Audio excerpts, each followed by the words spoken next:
They just left Beacon. Good. It won't be too long. In Hyde Park on Hudson, Bill Murray takes on the role of a lifetime, portraying legendary American President Franklin Delano Roosevelt. Mr. President?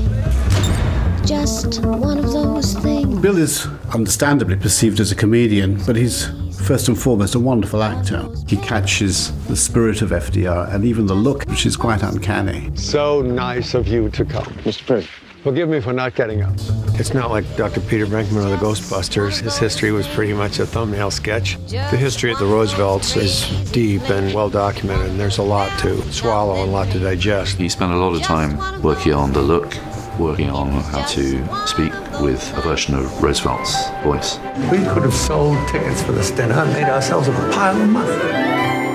Roosevelt had kind of an unusual upbringing. He lived part of the year in New York City, part of the year in Hyde Park, New York, upstate, part of the year in Campobello, a little island on the border of the U.S. and Canada. He'd go to England every year. So even though it's a very distinct voice, it's a hard one to mimic. Fellas, would one of you please tell Mother that this is radio?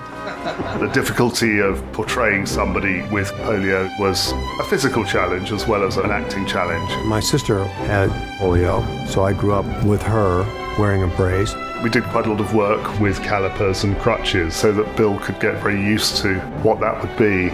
Roosevelt, in his later life, was carried and wheeled and supported and held, but you never saw him wearing self-pity. The newspaper photographers would refrain from taking photographs until he was covered up and ready to be photographed.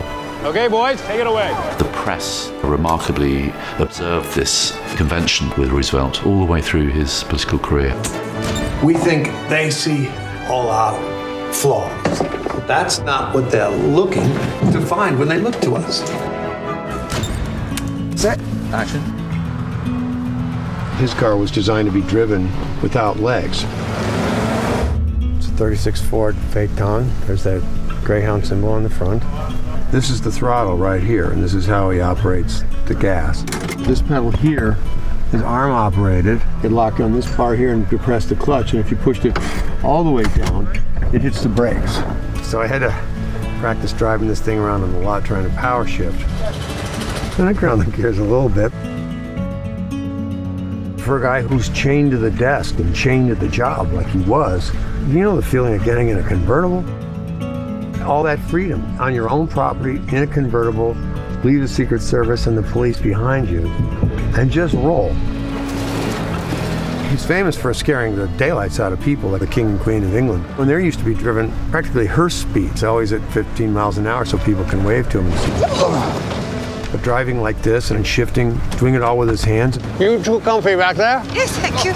You know, it was fun for him. And they're thinking, who's got the brakes? To His Majesty, the King.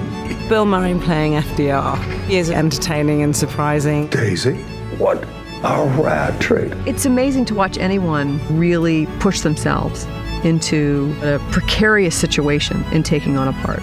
He's just fun. He's a lovely presence.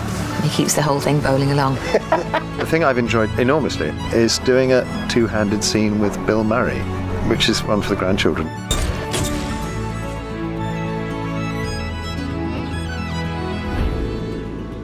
They didn't want me as their king. I didn't know they voted for that in England.